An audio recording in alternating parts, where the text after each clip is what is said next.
He called me financially useless in the divorce papers, just days before I sold my tech startup for $800,000. While he was busy running off with my secretary, dreaming of quick riches, I was quietly closing the biggest deal of my life. He thought he was leaving behind a failure, but what he didn't know was I had already won, financially useless. I stared at the divorce papers on my desk, my hands trembling with a mix of anger and disbelief. The words jumped off the page like a slap in the face. Wife has demonstrated consistent financial incompetence and inability to contribute meaningfully to our marriage. I'm Judith, 30 years old, and I never imagined being branded as financially useless by my husband of 5 years, especially while I was in the final stages of selling my tech startup in Palo Alto. The irony would have been amusing if it weren't so painful. Through the glass walls of my office, I could see Amanda, my secretary, laughing at something on her phone. Lately, she'd been acting off. Longer lunches, mysterious phone calls, and an unusual interest in our company's acquisition talks. Then, seeing her with a designer handbag and new shoes, pieces of the puzzle clicked into place. A notification popped up on my laptop, snapping me back to reality. Another email from our acquisition team. The deal was almost done, $800,000 for my software company, which specialized in AI-driven market analysis. I'd kept the negotiations quiet, not because I wanted to hide them, but because I'd learned early in my career that success speaks louder than announcements. Daniel, with his real estate background, had always dismissed my work as playing with computers. He never understood what I was building, and, truth be told, he never bothered to. Your little project, he called it, even as we gained recognition and clients in the tech industry. Amanda? I asked, snapping out of my thoughts. Her head poked through the door. Daniel called. He said someone will be picking up his things this weekend. Thank you, Amanda, I replied, keeping my voice steady. I noticed her smirk as she turned to leave, her new diamond bracelet catching the sunlight, the same style Daniel's mother had given me for our first anniversary. I returned to my laptop, opening a secure folder containing all of our company's documentation. First thing tomorrow, I would revoke Amanda's access to our systems, standard protocol for an employee giving notice. I was certain that notice was imminent. The final divorce papers were ready for my signature. Daniel wanted a quick, clean break, citing irreconcilable differences and my supposed financial ineptitude. Little did he know, while he was planning his exit, I was closing the biggest deal of my career. I reached for my pen, a strange calmness washing over me. Sometimes the best response isn't to react, it's simply to let people reveal their true colors. 3 days later, I sat across from my attorneys in their sleek downtown Palo Alto office, finalizing both the divorce and acquisition paperwork. The timing was almost poetic, signing away my failed marriage with one hand, securing my company's future with the other. Miss Kennedy, you understand that by not contesting the divorce or disclosing the pending sale, Mr. Harrison will have no claim to your business assets? Barbara, my corporate attorney, asked, pushing her glasses up her nose. I nodded, remembering the night 6 months ago when I first suspected something was off. Daniel had been working late more often, and Amanda had started asking odd questions about our company's valuation methods and investor contacts. I hired a private investigator, not out of jealousy, but to protect my intellectual property. The photos the investigator provided of Daniel and Amanda having private lunches were less concerning to me than the possibility of corporate espionage. I understand perfectly, I replied, signing another document. Daniel made his choice, believing I was... I paused, quoting his words with a slight smile. Financially useless. I see no reason to correct his assumption. The corporate acquisition team had been clear. Absolute confidentiality until the deal closed. Even our employees didn't know yet, though I had already negotiated retention bonuses for them. Well, most of them. My phone buzzed with a message from my vice president of engineering. Amanda just submitted her resignation, effective immediately. Says she's pursuing an exciting new opportunity. Right on schedule, I murmured, earning a curious look from Barbara. Should we be concerned? She asked. I shook my head. No, just the expected departure of someone who thinks she's found a better opportunity. I didn't mention that I had already transferred all her access to a monitored account that would track any attempts to access sensitive information. In tech, you learn to prepare for exits before they happen. Later that afternoon, I overheard two developers discussing how Amanda had been bragging about her brilliant investment opportunity. Something about exclusive real estate deals that would double investors' money in months. I recognized the gleam of greed in their eyes. Probably the same reason Daniel was attracted to her.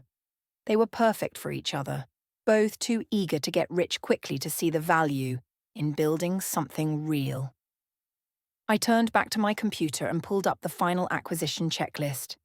Let them chase their dreams of easy money. I had a company to sell and a future to build. The acquisition deal closed on a Thursday afternoon. As I stood in our office kitchen, watching my team celebrate with champagne, I felt a profound sense of accomplishment, not just from the sale, but from building something real, something valuable. Judith, called out Michael, our lead developer, raising his glass. The best boss who never once mentioned she was secretly a genius millionaire. The room erupted in laughter and applause. I smiled, thinking about how different this was from Daniel's dream of quick riches. He had always talked about hitting it big with some clever scheme or insider tip, never understanding that true success came from years of careful work. My phone buzzed with a message from Barbara. Divorce finalized. Harrison didn't contest any terms. Congratulations, you're officially single and significantly wealthier. I was about to respond when Tyler from accounting hurried over, his face flushed with excitement, though not from the champagne. Judith, you won't believe what I just heard, he whispered. My friend at First Bay Bank says Daniel just took out a massive loan against his real estate holdings. He's liquidating everything to invest in some exclusive opportunity. Tyler made air quotes with his fingers. Apparently, Amanda convinced him she had inside knowledge about our company's proprietary trading algorithms. I kept my expression neutral, even as I processed this information. Amanda had never had access to our actual AI technology. What she had seen was only the user interface we showed to clients. But of course, she wouldn't tell Daniel that. That's interesting, I replied calmly, taking a sip of champagne. I'm sure they know what they're doing. Later that evening, as I packed up my office, I found an old photo of Daniel and me at a company Christmas party. He was glued to his phone, as usual, while I discussed a new project with our developers. It seemed fitting now. He had never truly been present in my world, always seeking something faster, something better. I dropped the photo in the recycling bin and picked up my laptop. Tomorrow, we'd begin the integration process with our acquiring company. I had a 3-year contract to continue leading my team, developing our technology further, now backed by the resources of a major tech firm. As I walked to my car, a text from my old private investigator caught my eye. Thought you'd want to know. Amanda just bought one-way tickets to the Cayman Islands. Solo traveler. I didn't respond. Instead, I powered off my phone and drove to my new condo in the hills, where I poured myself a glass of wine on the balcony, watching the sunset over Silicon Valley. Sometimes, success isn't about getting even. It's about moving forward and letting others deal with the consequences of their own choices. 2 months after the acquisition, I was deep in meetings about expanding our AI platform when the first signs of Daniel and Amanda's downfall began to surface. I was reviewing integration plans with our new parent company when Lisa, my former assistant from accounting, called. Have you seen the news? She asked without preamble. Daniel's real estate office just announced they're closing. There's a crowd of angry investors outside their building. I pulled up the local business news on my laptop. Sure enough, Daniel's office was in chaos, with a group of people holding signs demanding their money back. I recognized several faces, other real estate agents who had worked with him over the years. Apparently, they all invested in some kind of exclusive fund, Lisa continued. Something about proprietary trading algorithms and guaranteed returns. Sound familiar? I muted my phone and took a deep breath. Of course, Amanda had used her position as my secretary to add credibility to her scheme. She probably convinced them that working for a tech startup gave her inside knowledge about revolutionary trading software. Thanks for letting me know, I replied finally. But I'm actually heading into a meeting about our expansion into Asian markets. After hanging up, I returned my attention to my actual work. Our AI technology was proving even more valuable than expected, and we were already exceeding our first quarter projections. I had a responsibility to my team and our investors to stay focused on real opportunities, not the drama from my past. But the situation with Daniel and Amanda couldn't be ignored entirely. Over the next few days, more details emerged. They had convinced not only Daniel's colleagues, but also several of his wealthy clients to invest in their exclusive fund. The promise of proprietary trading algorithms, supposedly based on insider knowledge from their connection to my company, had been too tempting to resist. "Mrs. Harrison," a voice interrupted my thoughts. I looked up to see a detective standing in my office doorway. "It's Miss Kennedy," I corrected him. "How can I help you?" "We're investigating a potential investment fraud involving Amanda Martinez and Daniel Harrison. We understand Miss Martinez was employed here." I nodded and pulled up Amanda's employment file on my computer. She had worked as my secretary for 2 years, her access limited to basic administrative functions. She had no involvement with our proprietary technology. The detective took notes as I outlined Amanda's role and responsibilities. "And when did she resign?" he asked. "About 2 months ago, right before my divorce was finalized," I replied, handing him a copy of her resignation letter. Everything was documented through HR. "Are you aware that she and Mr. Harrison have disappeared with approximately $3.2 million in investor funds?" I kept my expression neutral. "No, but I'm not surprised. Amanda was very interested in our company's acquisition talks, though she never had access to any sensitive information. I assume she used that perceived connection to add credibility to whatever scheme they were running." The detective seemed curious. "You seem very calm about this." I gestured toward the busy office beyond my glass walls, where my team was working on real innovations. "I'm running a legitimate technology company that just sold for $800,000 and is now expanding globally. I don't have time to worry about people who chose to believe in get-rich-quick schemes." The next few weeks brought a cascade of revelations. During my morning coffee run at my favorite Palo Alto cafe, I overheard 2 of Daniel's former colleagues discussing their losses. "He took everything, my retirement savings, my kids' college fund," one man said, his voice breaking. "Amanda showed us all these fake trading reports, said we were making 40% returns monthly. How could we have been so stupid?" "Just because she worked at a tech company," his companion replied. I quietly paid for my coffee and left. Back at the office, I had more important matters to focus on. Our AI platform was expanding faster than projected, and I was interviewing potential leads for our new Singapore office. Real success, built on real innovation. That afternoon, Barbara called with an update. "The FBI is involved now," she said. Apparently, Amanda and Daniel set up shell companies in 7 different states. They're estimating total losses around $5 million. "Any sign of them?" I asked, more out of curiosity than concern. The Cayman Islands account was emptied 2 days after they arrived.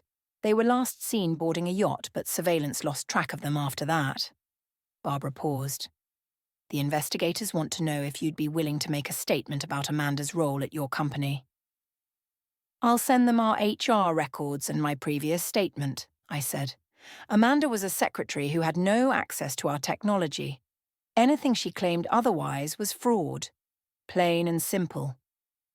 They also found some interesting emails, Barbara added. Apparently, Daniel was bragging to investors about how he was leaving his financially useless wife just before hitting it big with this investment scheme. The timing is ironic. I smiled slightly, remembering his words in the divorce papers. Karma often has better timing than we do. Now I need to prep for my board presentation. We're looking at expanding into medical AI applications. Later that day, as I walked through our office watching my team at work, I couldn't help but feel a deep sense of accomplishment. The acquisition had allowed us to hire more developers, and our technology was evolving in ways I had only dreamed of before. On one screen, I watched as our AI analysed cancer treatment outcomes. On another, it was predicting climate change patterns. My phone buzzed with a news alert. Local real estate mogul and former tech employee behind multi-million-dollar investment scam. The article featured photos of Daniel and Amanda looking polished and professional, promising incredible returns based on proprietary AI trading algorithms. Michael, my lead developer, glanced at my phone. "Hard to believe they thought they could fake our technology," he said. "We've spent years developing these algorithms," I replied, setting my phone aside. People believe what they want to believe, especially when they're looking for easy money. "Speaking of money," Michael grinned, "the medical AI prototype just passed its first round of testing. The venture capital firms are already calling." I smiled, shifting my attention to the future instead of the past. While Daniel and Amanda were selling lies, we were building something real, technology that could actually change lives. "Let's focus on that," I said. "We've got a lot of work to do." 6 months into our acquisition integration, I was presenting our medical AI breakthroughs at a major tech conference in San Francisco when the story finally broke wide open. The Wall Street Journal published an extensive exposé on Daniel and Amanda's scam, detailing things even I hadn't known. During a break between sessions, I scrolled through the article on my tablet. They had apparently started planning their scheme the moment our acquisition talks began. Amanda had used her position as my secretary to create fake documentation, combining snippets of our actual AI technology with fabricated trading results.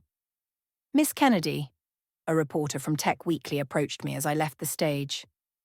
"Any comment on the Harrison Martinez investment scandal given your connection?" "My connection is limited to running the legitimate tech company they tried to imitate," I interrupted politely but firmly. "Our AI platforms are helping hospitals predict patient outcomes and assisting climate scientists.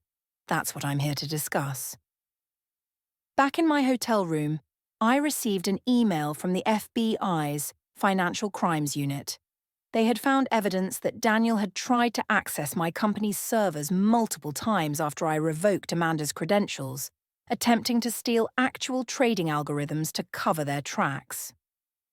"Your security measures prevented any breach," the agent wrote, "but we'd like your team's help tracking their digital footprint through various cryptocurrency exchanges." I forwarded the request to our security team.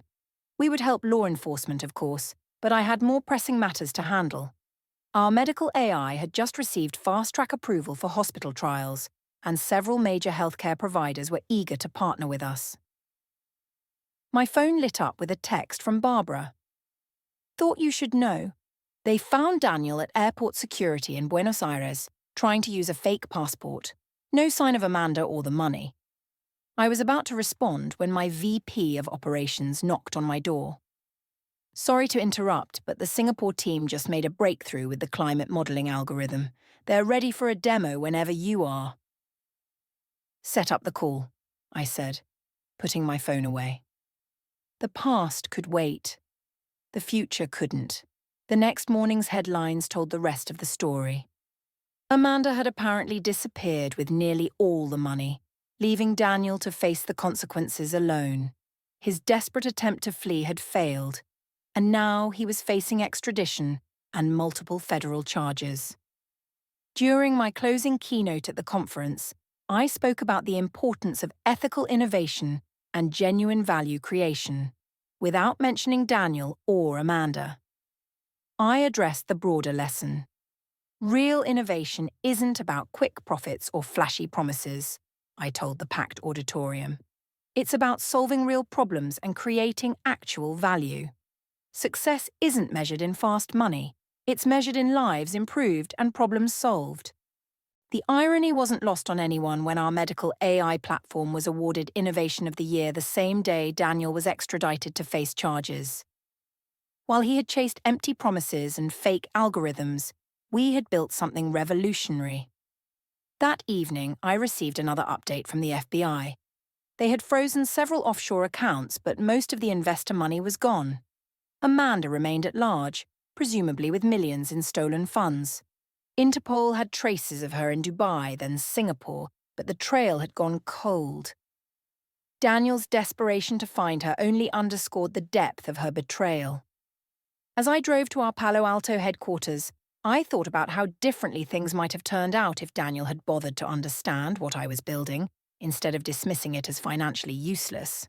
But then again, people who chase quick riches rarely recognize real value when they see it. 2 weeks after Daniel's sentencing, I was asked to give the commencement speech at Stanford School of Engineering. Looking out at the sea of eager faces, I saw the same drive and determination that had pushed me to build something meaningful. Success isn't about finding shortcuts, I told them. It's about creating real value. The world is full of people looking for quick wins and easy money, but true innovation comes from dedication, integrity, and the courage to build something genuine. After the ceremony, a young woman approached me clutching her diploma. "I read about what happened with your ex-husband and former secretary," she said. "It must feel satisfying to see them get what they deserved." I thought about this for a moment. Actually, I was too busy building something real to focus on their downfall. They chose their path just as I chose mine. That evening, I received an email from our Singapore team. Our climate modelling AI had helped a small island nation successfully evacuate before a devastating typhoon, saving thousands of lives. Meanwhile, another alert popped up. Federal authorities had just seized the last of Daniel's hidden assets, a mere $42,000 in a forgotten account. As I walked through our office, now spanning 3 floors and employing over 200 people, I felt a deep sense of contentment. The company that Daniel had dismissed as my little project was now valued at over $100 million and, more importantly, was making a real difference in the world. Sometimes, the best revenge isn't revenge at all. It's the simple satisfaction of building something meaningful while others chase shadows.